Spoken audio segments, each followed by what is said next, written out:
প্রিয় শিক্ষার্থী বন্ধুরা, এবার আমরা রূপক কর্মধারয় সমাসটা শিখে ফেলি। দেখো এখানে রূপক কর্মধারয় সমাসটা হচ্ছে কি, নাউন প্লাস নাউন, অর্থাৎ একটা বিশেষের সাথে আরেকটা বিশেষের তুলনা হবে। ঠিক আছে, তো এবার দেখো এখন দেখো আমরা কিন্তু উপমিত করেছি। ঠিক আছে, নাউন প্লাস নাউন অর্থাৎ দুটি বিশেষের মধ্যে তুলনা। কিন্তু এখানে দেখো দুটি বিশেষের মধ্যে একটি দেখা যাবে, অন্যটি দেখা যাবে না। ঠিক আছে, যেটি দেখা যাবে না সেটা আমরা ইংরেজিতে শিখেছি হচ্ছে কি, অ্যাবস্ট্রাক্ট নাউন। ঠিক আছে, তো এই একটা অ্যাবস্ট্রাক্ট নাউন থাকবে, অর্থাৎ দুটি নাউনের মধ্যে একটিকে দেখা যাবে না। ঠিক আছে, তো দেখো আমরা অন্যটিকে কী করা যাবে, দেখা যাবে। এবার দেখো আমাদের উদাহরণগুলো দেখো।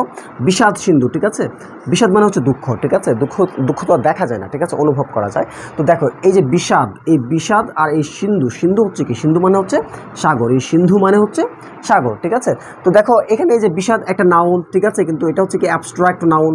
এই সিন্ধু আরেকটা নাউন, সমুদ্র বা সাগর আমরা দেখতে পাই। ঠিক আছে, তো এটা হচ্ছে আরেকটা নাউন। ঠিক আছে, তাহলে এই বিষাদ সিন্ধু, ঠিক আছে, এটা হচ্ছে কি একটা রূপক কর্মধারয় সমাস। ঠিক আছে, তারপরে উদাহরণটা দেখো, মন মাঝি। ঠিক আছে, মন একটা নাউন। ঠিক আছে, মাঝি হচ্ছে আর একটা নাউন। ঠিক আছে, কিন্তু বিষয়টা হচ্ছে দেখো আমরা এই মনকে কিন্তু কি করতে পারছি না, দেখতে পারছি না। মনকে কি দেখা যায়?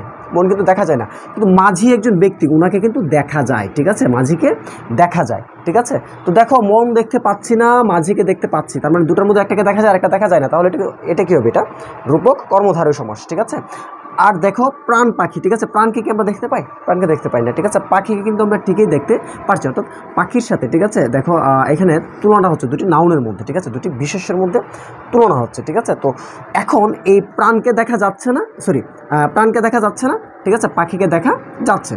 তো যেহেতু একটা দেখা যায় আর একটা দেখা যায় না, একটা দেখা যায় আর একটা দেখা যায় না। ঠিক আছে, সেই ক্ষেত্রে কী হবে? সেটা হবে রূপক কর্মধারয় সমাস। আর রূপক কর্মধারয় সমাসের ব্যাস বাক্যটা কীরকম হবে?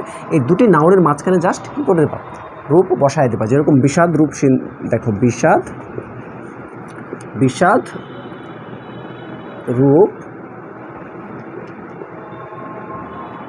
সিন্ধু। ঠিক আছে, তো ওরকমভাবে মাঝখানে কী করবা তুমি, জাস্ট রূপ বসায় দেবা। ঠিক আছে, তাহলে কী হয়ে যাবে? এটার বেশ বাক্য হয়ে যাবে। ঠিক আছে, মন রূপ মাঝি। ঠিক আছে, প্রাণরূপ পাখি।